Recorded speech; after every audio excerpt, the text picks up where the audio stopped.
अस्सलाम वालेकुम। पस पर्दा हकायक सनसनीखेज इंकशाफात प्रोग्राम बेनकाब में हूँ आपके साथ सैफान खान, जहाँ अहम तरीन सवाल पाकिस्तानी मईशत के हवाले से उठ रहे हैं। मुस्तकबिल का लायमल माशी पॉलिसीज़ की इम्प्लीकेशंस क्या हुई हैं, बुनियादी सवालात यानी आपका एक्सपोर्ट इम्बैलेंसेस, आपकी fiscal side, GDP growth rate जो अभी नंबर्स हमारे सामने आ चुके हैं, तो इसके इर्द गिर्द बहुत से सवालात ज़ेरे गर्दिश हैं। हमने अच्छा परफॉर्म किया, हमने बुरा परफॉर्म किया, ये हर साल बजट से एक तरह कबल ये सवालात उठते हैं कि हमारा पिछला माली साल हमने क्या कारकर्दगी दिखाई, नेक्स्ट फिस्कल ईयर के लिए हमारी तैयारियां क्या हैं, एनुअल बजट स्टेटमेंट क्या है, एक्सपेंडिचर्स रेवेन्यूज के एस्टिमेट्स क्या हैं। तो बहुत सारे सवालात हमारे जहनों में होते हैं जब हम इस दिन आते हैं बजट से एक रोज कबल, हर साल होते हैं। लेकिन आज के दिन की कुछ खास बात इस तरह से है कि बजट के हवाले से ही और माशी कारकर्दगी के हवाले से ही दो मुतजाद राय हमारे सामने आ रही हैं, और ये मुतजाद राय एक ही जमात से आ रही हैं। यानी ये नहीं जी कि दो मुख्तलिफ पार्टियां मुतजाद राय रख रही हैं कि एक अपोजिशन रख रही है और एक हुकूमत रख रही है, बल्कि हुकूमती जमात में से ही दो मुतजाद राय आ रही हैं माशी कारकर्दगी को लेकर। और ये क्या आ रही है, ये इस पे आगे बढ़ने से पहले हम सुनते हैं, क्योंकि 5.8% जीडीपी इस साल उन्होंने क्या हमने अचीव किया है, मुशीर खजाना मिफ्ता इस्माइल साहब ने कहा, मोहतरम मुशीर खजाना मिफ्ता इस्माइल साहब ने।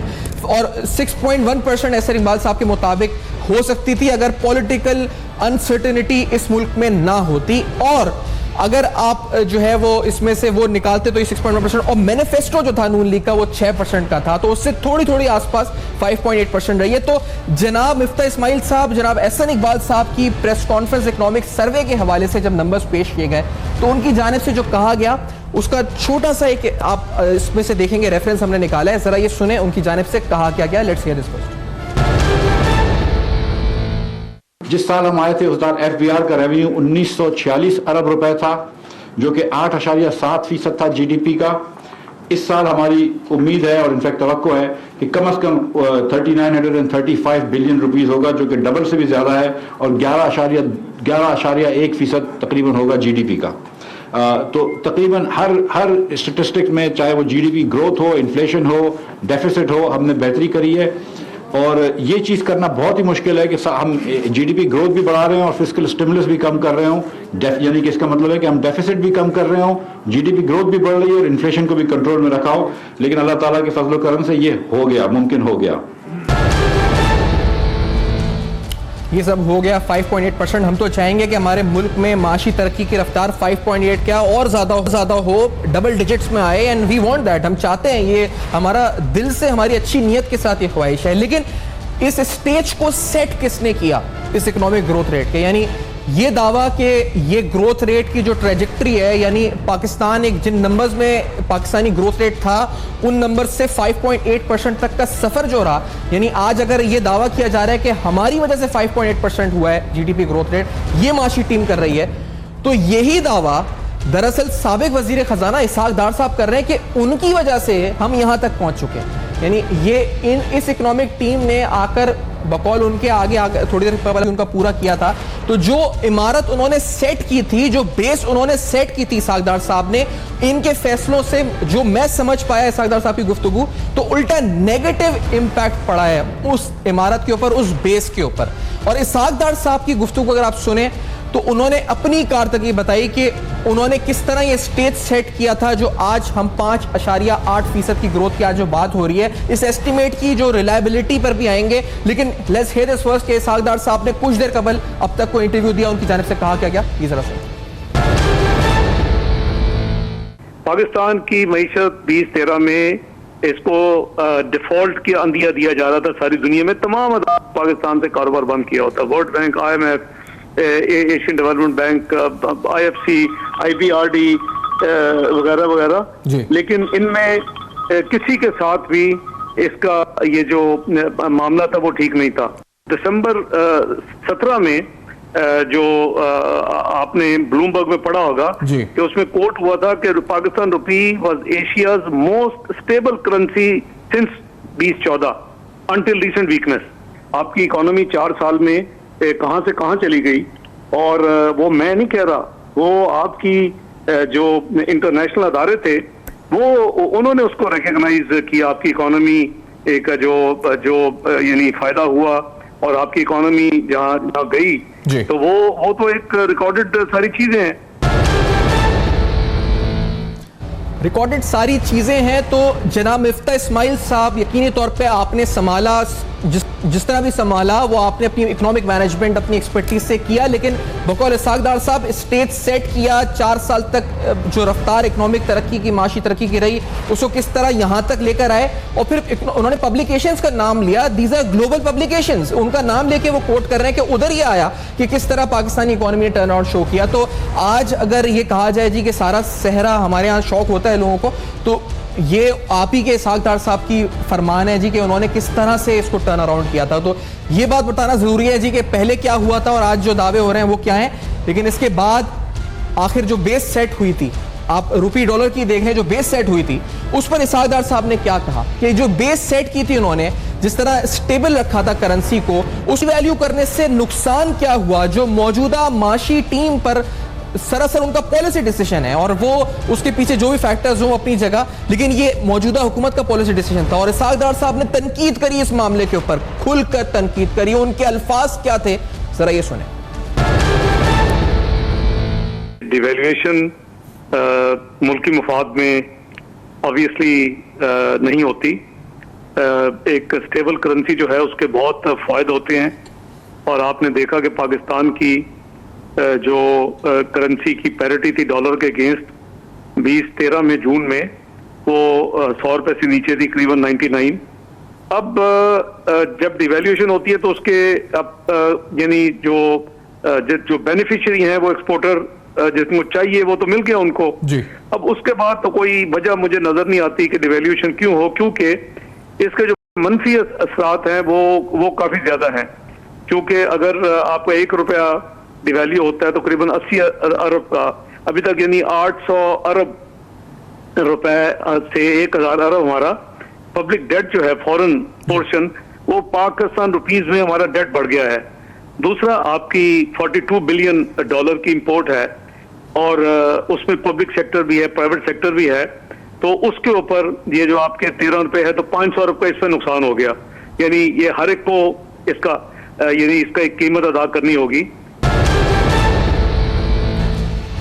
बात अभी जीडीपी ग्रोथ रेट की हो रही है, लेकिन बात बहुत सारी बातें करनी है आज आपसे, क्योंकि इसके बाद जो बजट कितने माह के लिए होना चाहिए, आर्टिकल कॉन्स्टिट्यूशन आर्टिकल 86, 85, 80 क्या कहते हैं, आइन क्या कहता है, कानून क्या कहता है, मिफ्ता इस्माइल साहब क्या कहते हैं, इसहाक डार साहब क्या कहते हैं, 2 वज़राए ख़जाना, एक मुशीर ख़जाना, एक साबिक़ वज़ीर ख़जाना, दोनों एक ही जमात के, 2 मुख्तलिफ आराय क्या रखते हैं। मैंने अभी आपको बताया कि ग्रोथ रेट की बेस कहाँ सेट हुई थी, आगे बताएंगे कि आइन कानून क्या कहता है इस हवाले से, और फिर एक और अहम तरीन केस के हवाले से क्या पेशरफ्त है, एक बहुत कॉन्ट्रोवर्शियल एमलगेमेशन स्कीम बैंक के हवाले से, बैंक सेक्टर के हवाले से पाकिस्तान के।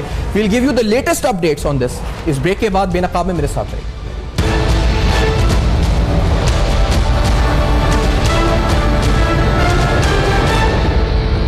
क्या हम टैक्सेस को 3 माह के लिए लागू करें, बढ़ाएं या कम करें, सैलरीज 3 माह के लिए कम करें, आगे करें, और ये मिफ्ता इस्माइल साहब ने कहा है कुछ देर कबल।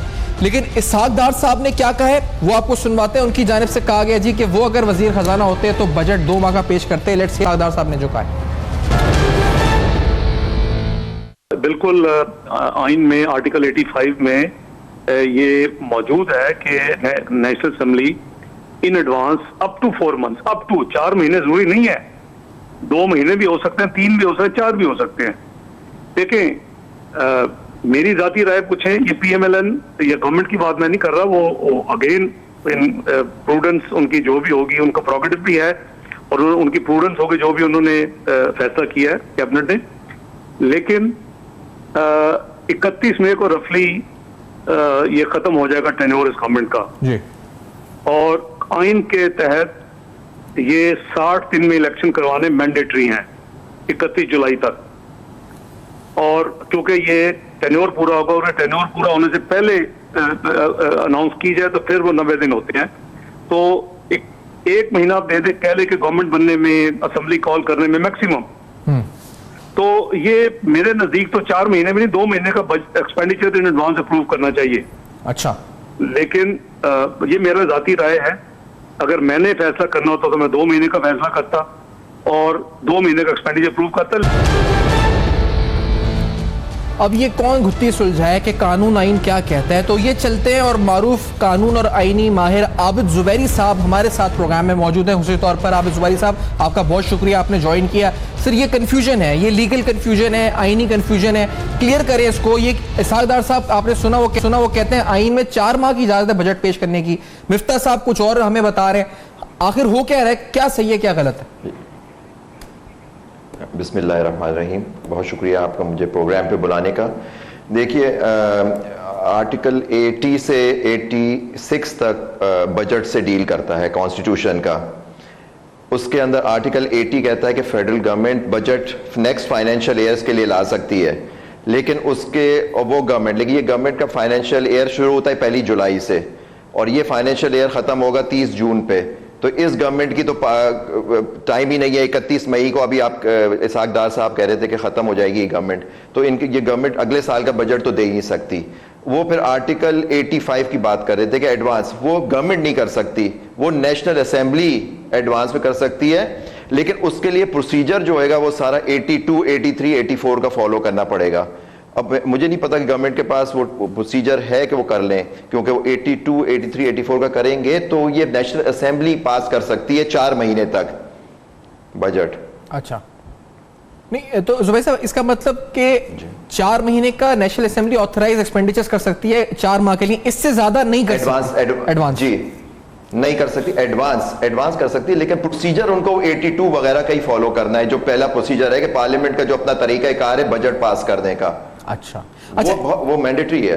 अच्छा सर, लेकिन ये तो आपने, ये जजमेंट भी है सुप्रीम कोर्ट की। अच्छा, जजमेंट भी है सुप्रीम कोर्ट की। लेकिन इसमें जो ये मिफ्ता साहब ने जो बात की अपनी प्रेस कॉन्फ्रेंस में कि जो लोग ये कह रहे हैं कि बजट 4 माह का या 3 माह का, तो मैं क्या LOC पे फायरिंग रुकवा दूं इंडिया से, या मैं टैक्सेस को जो है वो मैं 3 माह के लिए बढ़ाऊं, या मैं सैलरीज 4 माह के लिए बढ़ाऊं, ये उन्होंने इस तरह की बातें की हैं। तो ये फिर क्या वो किस चीज को इंटरप्रेट कर रहे हैं, वो क्या कह रहे हैं, मतलब क्या बात है वो? देखिए, मैंने एक्चुअली उनको सुना नहीं, मिफ्ता इस्माइल साहब को, लेकिन जो वो बात कह रहे हैं, बजट जो आपको याद होगा, पिछले साल का बजट 30 जून तक तो पास हुआ है जी। उन्होंने वो एक्सपेंडिचर और रिसीट सब अप्रूव कराई हुई है। अगर कोई आपको एक्स्ट्रा बजट की एक्स्ट्रा ग्रांट चाहिए होती है, उसका आर्टिकल 84 का प्रोसीजर है जो उनको फॉलो करना है, वो फॉलो करें। लेकिन एडवांस बजट 4 महीने के लिए से नेशनल असेंबली कर सकती है, फेडरल गवर्नमेंट कर ही नहीं सकती जी।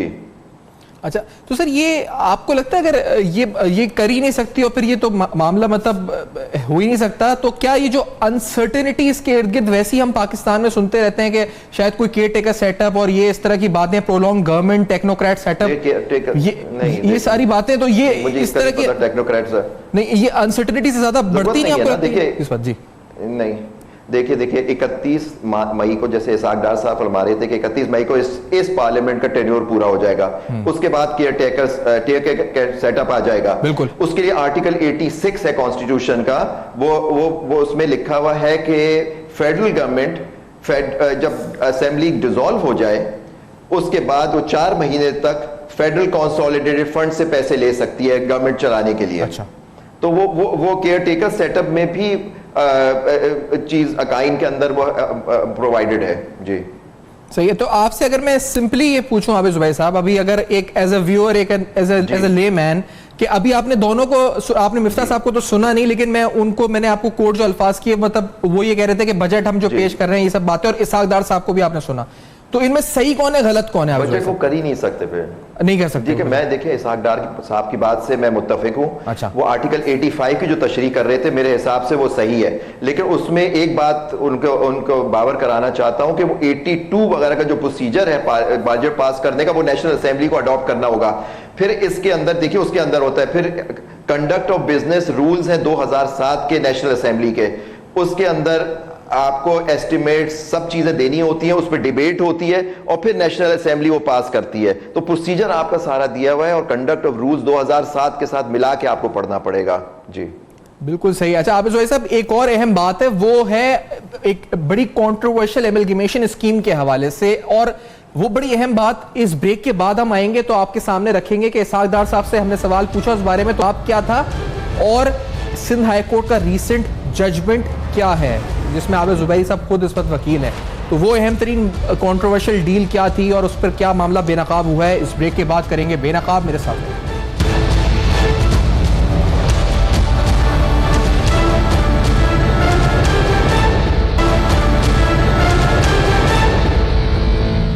Welcome back. आप देख रहे हैं बेनकाब। अहम तरीन फैसला और ये कंट्रोवर्शियल डील जिसमें हजार रुपए के अंदर केजी बैंक की एमलगमेशन मंजूर हुई, क्या ये प्रोसीजर फॉलो हुए नहीं हुए, ये मामला भी पाकिस्तान के फाइनेंशियल सेक्टर के लिए इंतहाई अहम है। ये कंट्रोवर्शियल डील जिसको पहले नैब की इन्वेस्टिगेशन रिपोर्ट, फिर ऑडिटर जनरल पाकिस्तान की रिपोर्ट, फिर सिंध हाई कोर्ट का अहम फैसला और फिर पब्लिक अकाउंट्स कमेटी, जहां पर सुप्रीम कोर्ट के चीफ से मुतालबा हुआ कि आप सुमोटो नोटिस लें इसके ऊपर, इस अहम तरीन मामले के ऊपर। खुर्शीद शाह साहब, शहीद रहमान साहब, ये अहम तरीन कॉन्ट्रोवर्शियल डील, इसके पीछे कौन था क्या नहीं था, सिंध हाई कोर्ट के रीसेंट फैसले में क्या कहा गया, इस पर आने से पहले इसहाक डार साहब से, जो खुद फाइनेंस मिनिस्टर थे जिस वक्त ये डील, उन्होंने इस बारे में क्या कहा, जरा ये सुने।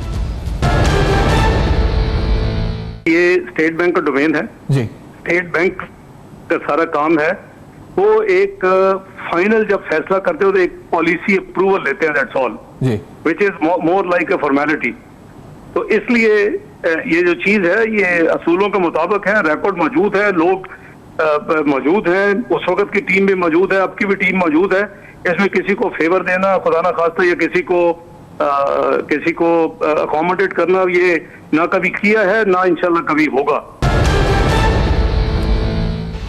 तो ये इनकी जानिब से कहा गया। आबिद जुबैर साहब, आप ये जो सिंध हाई कोर्ट का फैसला, इससे पहले इस पर कमेंट क्या आपका है, क्योंकि उन्होंने कहा जी कि पॉलिसी के मुताबिक जो कुछ हुआ किसी को फेवर नहीं दिया गया, अनड्यू फेवर्स नहीं हुए, आपका कमेंट क्या होगा इसके ऊपर? आबिद जुबैर साहब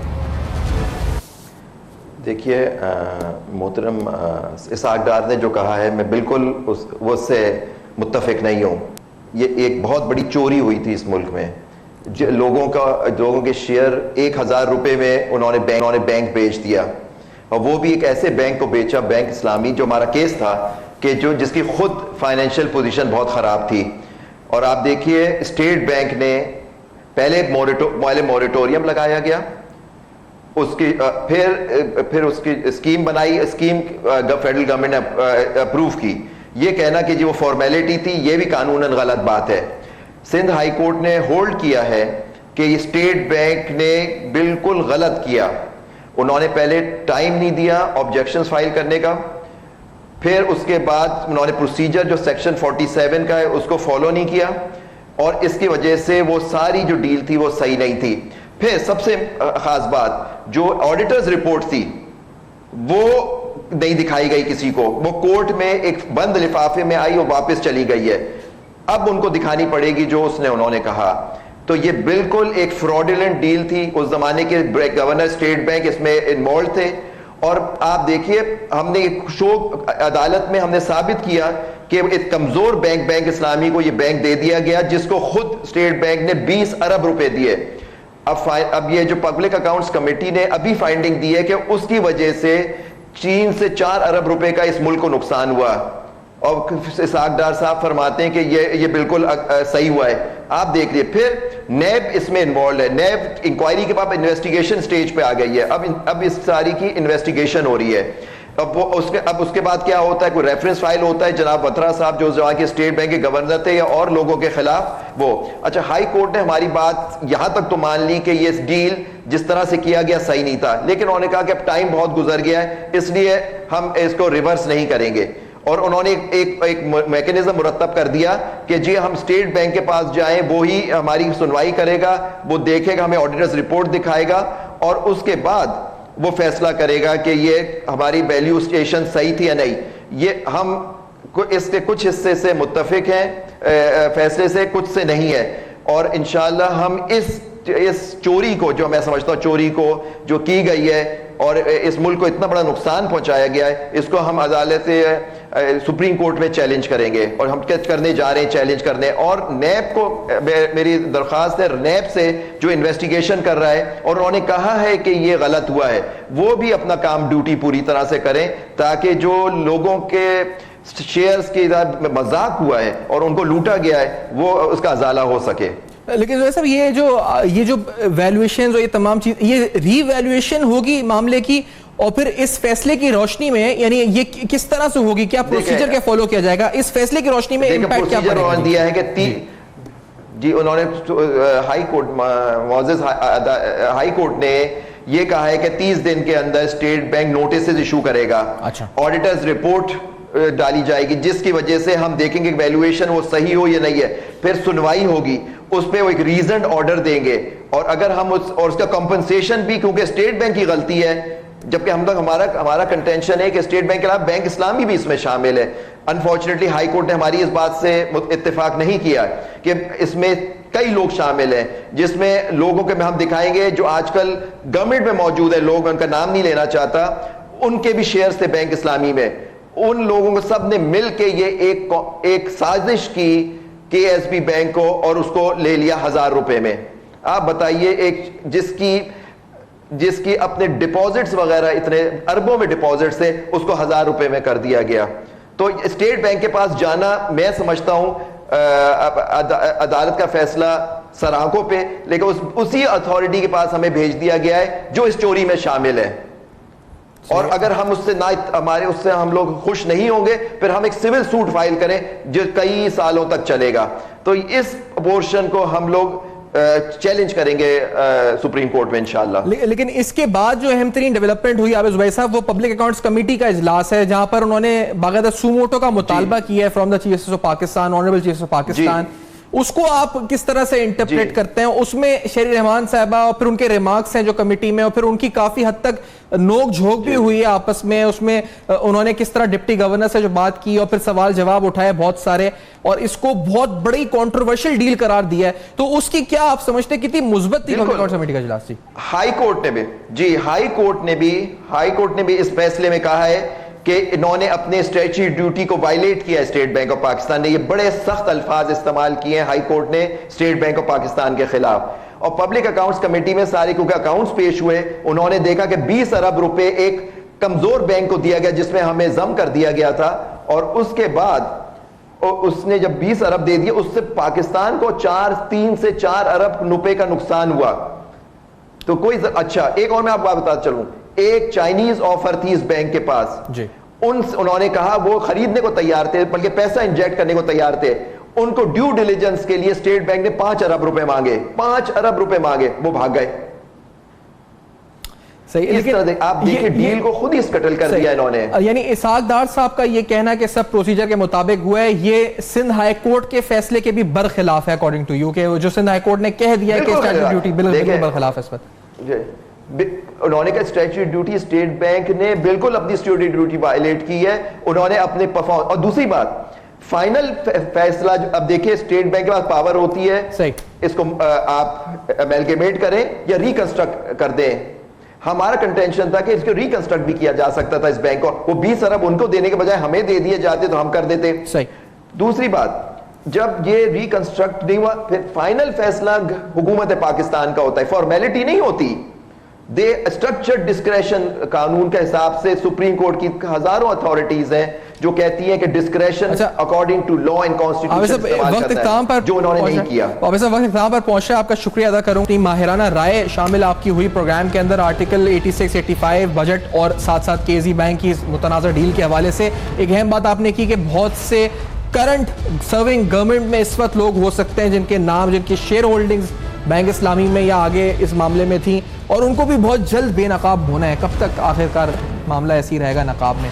for feedback Facebook, email, Twitter देखते रहेगा। अब तक अपना वक्त ना लगे।